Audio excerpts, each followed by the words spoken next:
இப்ப நீங்க யாருமே வேண்டாம் நீங்க வந்து இருந்துட்டு இருக்கீங்களே, இது என்ன தெரியுமா? ஆதரவற்றோர் இல்லம். இங்கேயே ஓல்ட் ஏஜ் ஹோம் கூட இருக்கு. இதெல்லாம் ஏன் உருவாகுது? அம்மா முன்ன மாதிரி இப்பெல்லாம் யாரும் கூட்டு குடும்பத்தை விரும்புறது இல்ல. இவ்ளோ ஏன் பெத்த அப்பா அம்மாவா அவங்க பிள்ளைங்களே கூட்டிட்டு வந்து இந்த மாதிரி ஓல்ட் ஏஜ் ஹோம்ல விட்டுட்டு போறாங்க. இதுதாம்மா இன்னைக்கு அதிகமா நடக்குது. ஓ, பெத்தவங்களையே அவங்க சொந்த குழந்தைங்க இங்க கொண்டு வந்து விடுறாங்கல்ல. அந்த குழந்தைய உலகம்னு வாழ்ந்துட்டு இருக்காங்கல்ல. அந்த குழந்தை வந்து இவங்கள வேண்டான்னு எப்படி ஒதுக்கி தள்ள முடியும்? அம்மா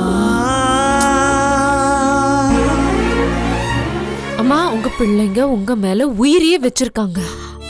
நீங்க ஏமா கவலைப்படுறீங்க? அந்த பிள்ளைங்க தான் இன்னைக்கு ஒருத்தருக்கு ஒருத்தர் அடிச்சுக்கிறாங்க, பெத்த தாயை எதிர்த்து பேசுறாங்க. அந்த நிமிஷம் நான் செத்து இருப்பேன். ஆனா நான் ஏன் உயிரோட இருக்கேன்? என் பொண்ணு உமா கல்யாணம் நடக்கிறதுக்காக. மா என்னம்மா இப்படி எல்லாம் பேசுறீங்க?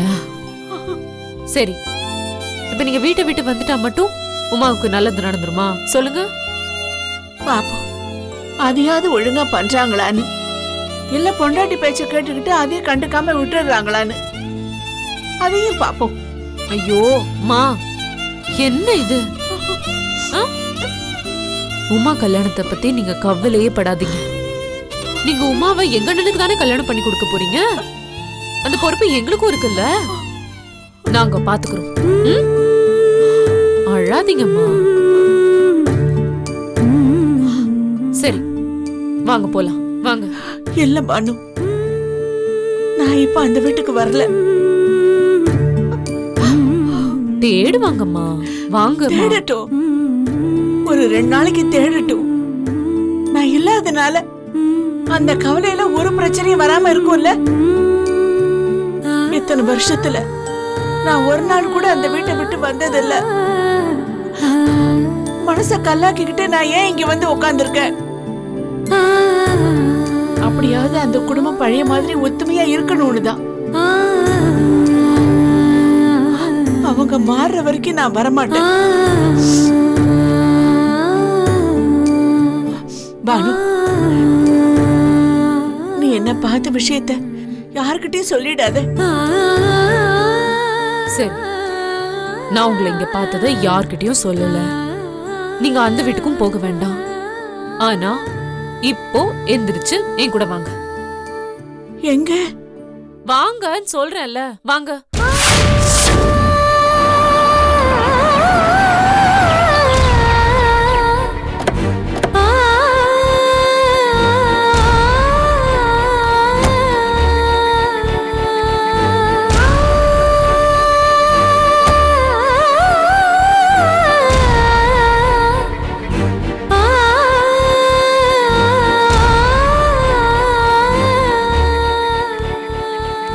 என்னம்மா, உள்ள வாங்க.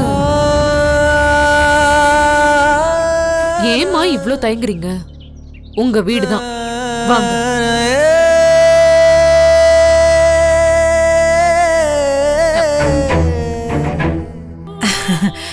ஏம்மா எதை பத்தியும் யோசிக்காதீங்க, உள்ள வாங்க. சம்பந்திமா, என்ன பானு திடீர்னு உங்க மாமியாரை கூட்டிட்டு வந்திருக்க?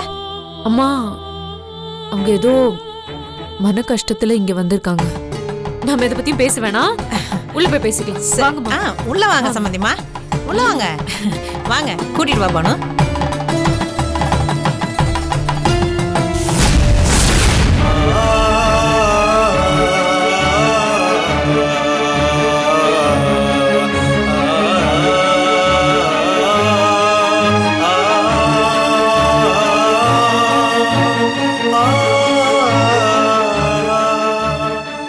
என்னதான் இருந்தாலும் இப்படியா பசங்க அடிச்சுக்குவாங்க? அதுவும் பெத்த அம்மா முன்னாடியே சங்கடமா தான் இருக்கும். என்னத்த சொல்றது? அதான் பானுகன்னு அடிக்கிறதோட சொல்லுமே, அங்க சரியில்லை சரியில்லைன்னு சொல்லி பொண்டாட்டி பேச்ச கட்டிக்கிட்டு இப்படியே ஆடுறது.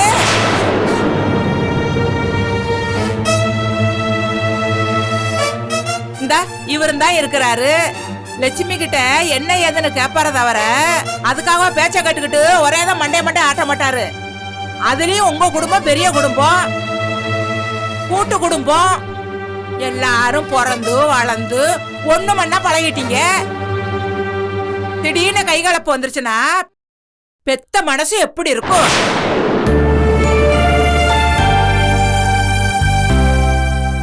பேச்சுவார்த்தையில 1000 பேசினாலும் கோபதாபத்தோட போயிடும். ஆனா அடிதடி வரைக்கும் போறது மனசு விட்டு போயிடும்ல. அத்தே அதுக்கு என்ன பண்றது? 5 வயசு வரைக்கும் தான் அண்ணன் தம்பிக, அதுக்கப்புறம் எல்லாம் பங்காளிக. கொஞ்ச நாள் போச்சுன்னா ஆத்தலாவது அண்ணனாவது. இந்த இப்பவே அது குடும்பம்னு ஆச்சுன்னா எல்லாம் பிச்சுக்கிட்டு தான் போக பாக்குங்க. எல்லாமே ஒரு காலகட்டம் வரைக்கும் தான். அதுக்கப்புறம் பிள்ளைங்க நம்ம பேச்ச கேட்க மாட்டாங்க. நாம தான் அவங்க பேச்ச கேட்க வேண்டியிருக்கும். அந்த நிலைமையில தானே நாம இருக்கோம்.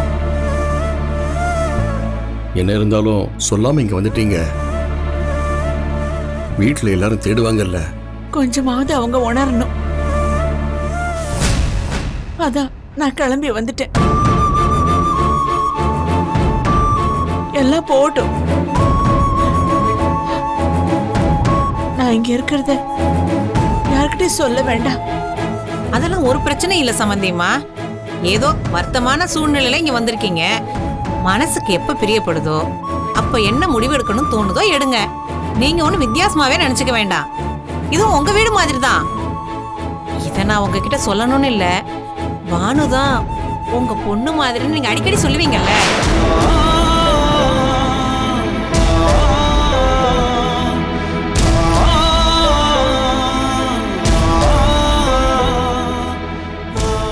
நியாயமா சொல்ல போனா பானு உங்களை ஹோம்ல வந்து பார்த்து கூட்டு வரணும்னு அவசியமே இல்லை. நீங்களே நேர்ல உரிமையா அந்த வீட்டுக்கு வந்திருந்தா நாங்க ரொம்ப சந்தோஷப்பட்டிருப்போம். அத்தை இதை பத்தி யோசிக்காதீங்க அத்தை. இது பெரிய வீடு. உங்களுக்கு எந்த ரூம் தேவைப்படுதோ அந்த ரூம்ல நீங்க தாராளமா இருக்கலாம். பானு ரூம்ல ஏசிலாம் இருக்கு, ஹாட் வாட்டர்லாம் இருக்கு. ஜாலியா குளிச்சு ஜாலியா இருக்கலாம் அத்தை. உங்களுக்கு என்ன வேணாலும் நான் செய்யறேன் அத்தை. மா காஃபி போட்டு ரூம்க்கு. சரிம்மா வாங்கம்மா, ரூம்ல போய் ரெஸ்ட் எடுக்கலாம். வாங்க வாங்கம்மா.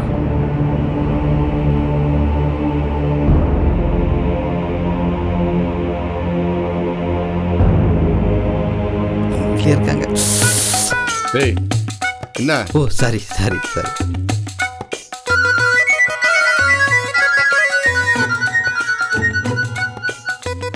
ஏய் சொல்றா. ஏய் யாரா போன்ல? ஃப்ரெண்டுப்பா. டேய் இல்லடா என்னால வர முடியாதுடா. எங்க ஆண்டி வந்திருக்காங்கடா. கண்டிப்பா வர முடியாதுடா.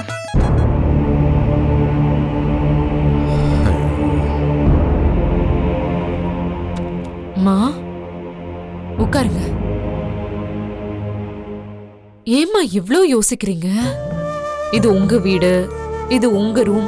கம்ஃபர்டபுளா ஃபீல் பண்ணுங்க. ஓகே?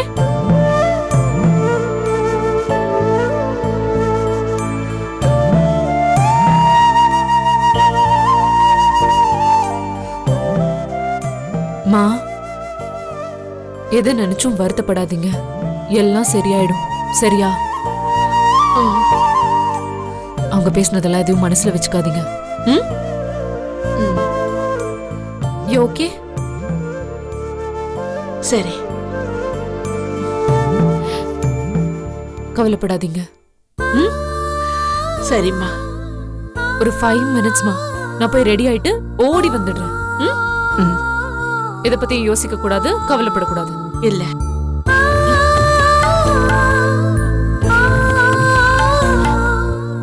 5 மினிட்ஸ் வந்துடுறேன்.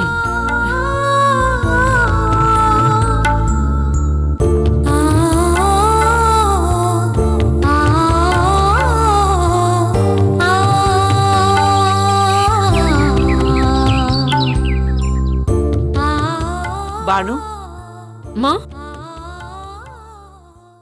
எனக்கு ஒரு உதவி பண்றியாம்மா? சொல்லுங்கம்மா, என்ன வேணும்? இங்க பக்கத்துல தன்வந்திரி கோயில் இருக்குல்ல, அங்க என்ன கூட்டிட்டு போறியா? இவ்வளவுதானேம்மா. இதுக்கு ஏன் போய் உதவி கிதவின்னு பெரிய பெரிய வார்த்தையெல்லாம் பேசிட்டு இருக்கீங்க? கண்டிப்பா போலாம், வாங்க.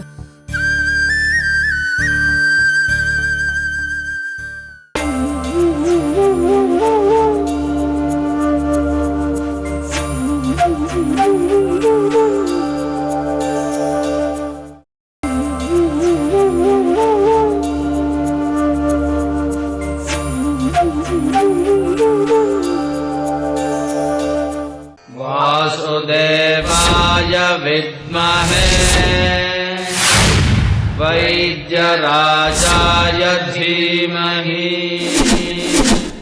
तन्नो धन्वन्तरि प्रचोदयात् धन्वन्तरये नमः ॐ आदिदेवाय नमः ॐ सुरासुरवन्दिताय नमः ॐ वयस्थापकाय नमः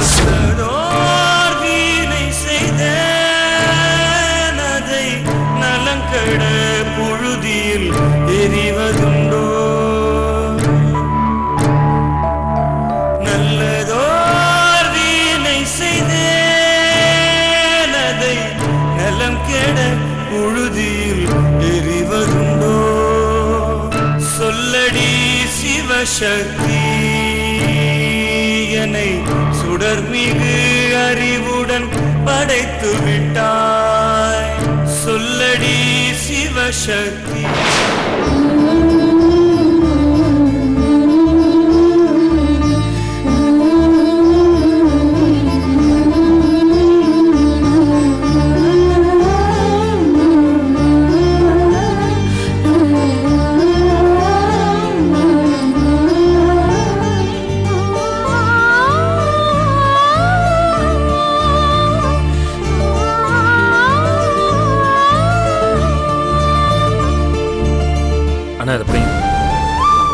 அண்ணி நீங்க காலையில இருந்து எதுவுமே சாப்பிடல, இந்த பிஸ்கட்டை கொஞ்சம் சாப்பிட்டுட்டு டீ குடிங்க அண்ணி.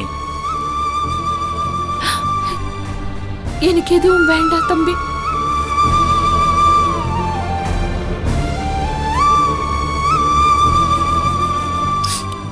அவர் நல்லபடியா எழுந்துருச்சு என் கூட பேசினாலே எனக்கு வயிறு மனசு எல்லாமே நிறைஞ்சு போயிடும்.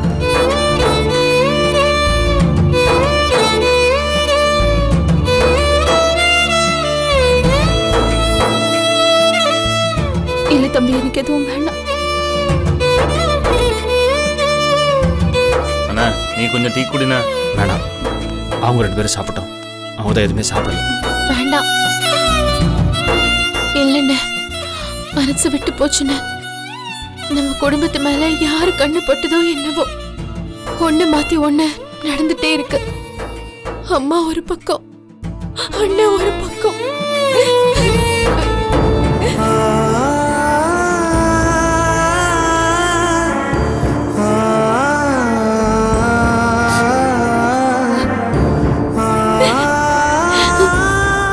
அண்ணனுக்கு டாக்டர் அட்டாக்னு சொன்ன உடனே எனக்கு பைத்தியம் பிடிச்சிருச்சு.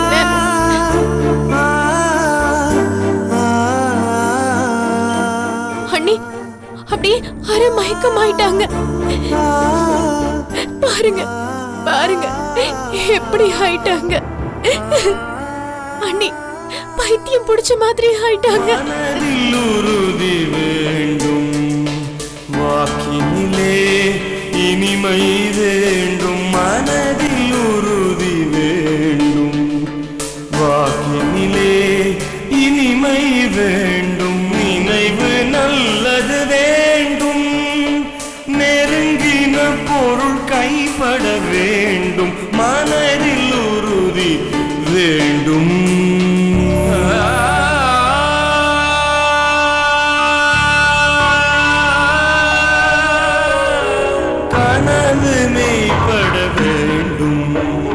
கைவசமாவது விரைவில் வேண்டும், தனமும் இன்பமும் வேண்டும். தரணியிலே பெருமை வேண்டும், மனதில்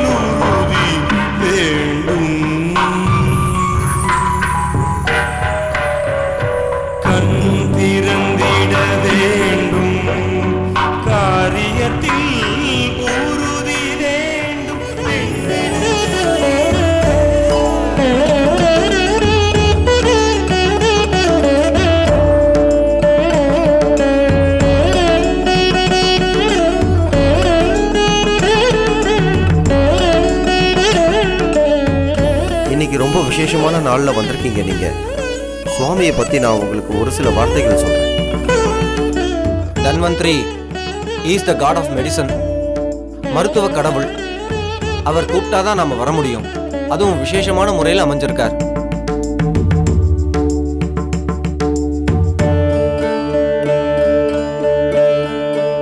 லோகத்துல வேற எங்கேயுமே தன்வந்திரிக்கு விசேஷமான முறையில சன்னதிங்கிறது கிடையாது.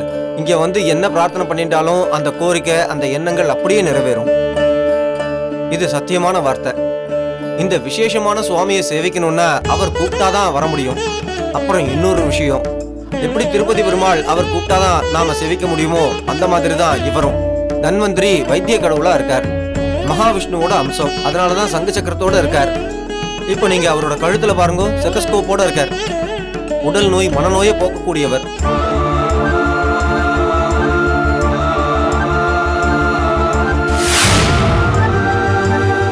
பர்டிகுலர் காரணத்துக்காகவோ இல்ல மனசுல ஏதோ நினைச்சுட்டு இருக்கேனோ, வேதனை இருக்கு, உங்களை பார்த்தா மனசுல ஏதோ வேதனை இருக்க மாதிரியே தோன்றது, உங்க தேவைக்காக பகவான்கிட்ட வந்திருக்க மாதிரியே தோன்றது. இந்த பகவான் உங்களை அழைச்சிருக்காருன்னா அதுக்கு ஏதோ ஒரு காரணம் இருக்கு. இங்க வரவாளுக்கெல்லாம் யோகக்ஷேமங்கள் நன்னாவே இருக்கும். நல்ல நேரத்துல தான் வந்திருக்கேள். நீங்க சொன்னேன்னா அவளோட பேரை சொல்லி யாருக்காக நீங்க பண்றீங்களோ அவ இங்க வராட்டாலும் பரவாயில்ல, அவளை நினைச்சுட்டு பண்ணிக்கலாம். நீங்க மனசுக்குள்ள நினைச்சுக்கலாம். அவளை சொல்லணுங்கிற அவசியம் கூட கிடையாது. அவ பேரு நட்சத்திரம் சொன்னாலே போதும். என் பெரிய பையன் பேரு சிவஞானம். நட்சத்திரம்லாம் தெரியுமா? புனர்பூசம். புனர்வசு நட்சத்திரம். அவனுக்கு கொஞ்சம் பிரார்த்தனை பண்ணிட்டு அர்ச்சனை பண்ணிடுங்க. இப்ப பிரார்த்தனை பண்ணீங்கோ, ஆர்த்தி பண்றேன், சேவிச்சுக்கோங்க. சரி.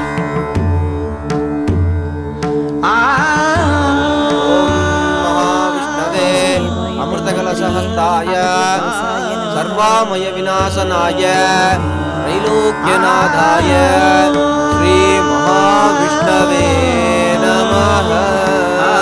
सेविचुंगो स्वामी, सेविचुंगो.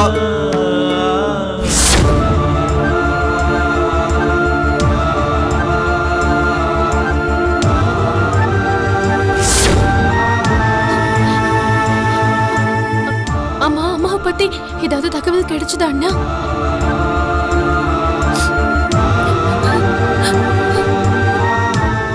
இல்லம்மா, இன்னும் சரியான தகவல் எதுவும் இல்லை.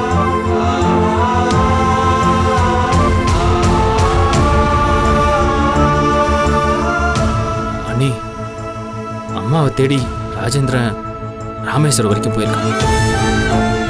ஆமா அண்ணி, கொஞ்ச நாளைக்கு முன்னாடி தான் அம்மா ராமேஸ்வரம் வரைக்கும் போயிட்டு வந்தா நல்லா இருக்கும்னு சொன்னாங்க.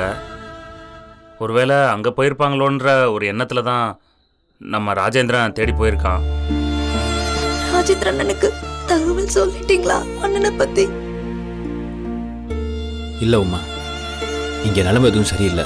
எல்லாம் சரியாகட்டும், அப்புறமா சொல்லிக்கலாம். ஏன்னா அவன் ரொம்ப தூரத்தில் இருக்கா. அண்ணனை பற்றி ஏதாவது சொல்ல போய் அவன் டென்ஷன் ஆகி, அதனால தான் வரட்டும்.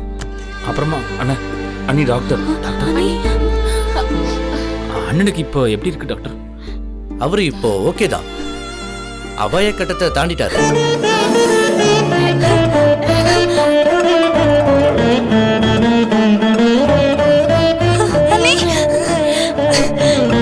தற்சமயம் அவருக்கு செயற்கை சுவாசம் கொடுத்து ட்ரீட்மெண்ட் கொடுத்துருக்கோம்.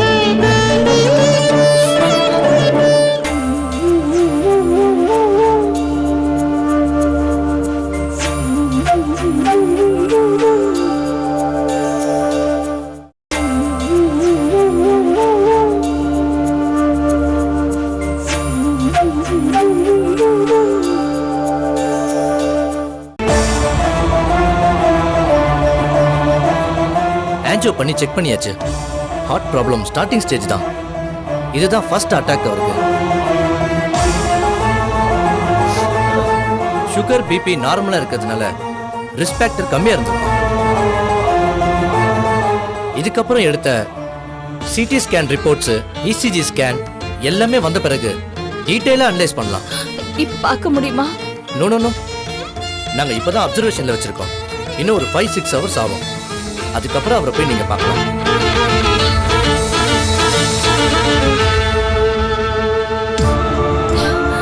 அண்ணி, அண்ணனுக்கு ஒன்றும் ஆகலை அண்ணி. நான் தான் சொன்னேன் அண்ணி, கடவுள் நம்ம கூட இருக்காரு.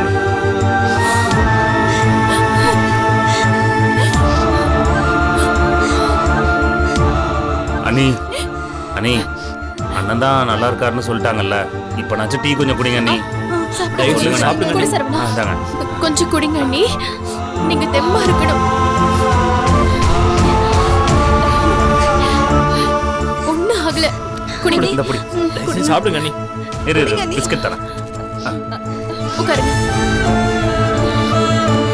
இந்தாங்க அண்ணி, குடிங்க குடிங்க அண்ணி, எல்லாம் சரியாயிடும். சாப்பிடுங்க. இந்த குடிங்க அண்ணி.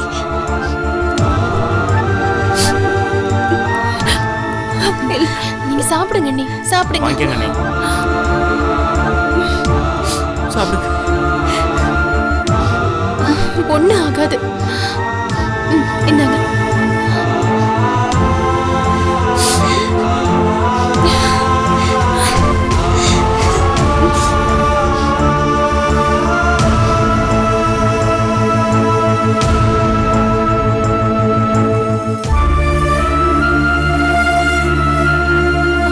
கொடு சரவணா.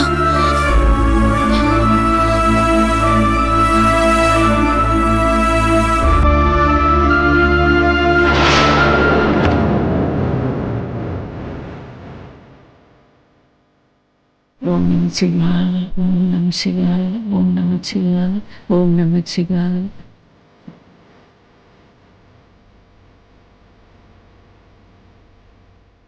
ஓம் நம சிவாய, ஓம் நம சிவாய, ஓம் நம சிவாய, ஓம் நம சிவாய, ஓம் நம சிவாய, ஓம் நம சிவாய, ஓம் நம சிவாய.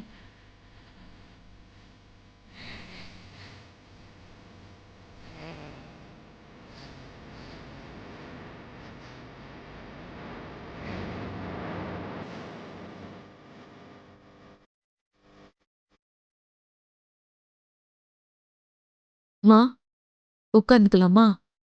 சரிங்க.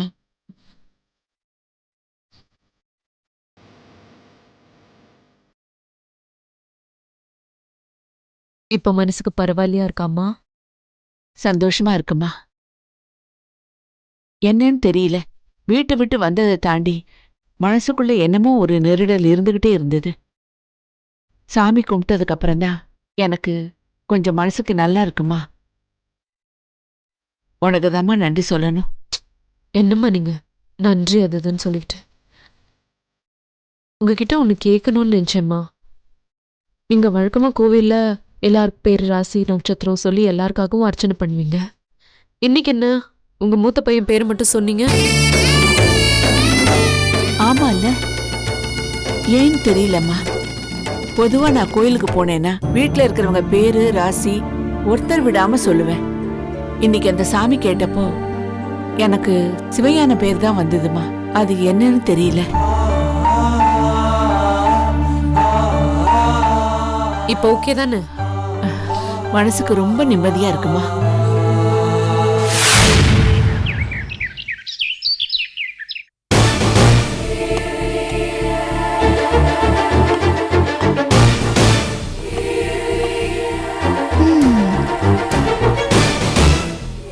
என்ன வெளியில கிளம்புற மாதிரி இருக்கு, எங்க போறீங்க? ஏன் மத்த நேரத்துல எல்லாம் நாகரிகம் கலாச்சாரம்னு பேசுவ? ஒருத்தங்க வெளியில கிளம்பும் போது அவசகுணமா எங்க போறீங்கன்னு கேட்க கூடாதுன்னு தெரியாதா உனக்கு? இங்க பாரு, நானும் நீ மட்டும்தான் இந்த வீட்டுல இருக்கோம், அதனாலதான் எங்க போறேன்னு கேட்டேன். நான் சிவன்யான மாமாவை பார்க்க ஹாஸ்பிட்டல் கிளம்பி போறேன். என்னது, ஹாஸ்பிட்டலுக்கு போறியா? நீ பாட்டு கிளம்பி போனா என்ன அர்த்தம்?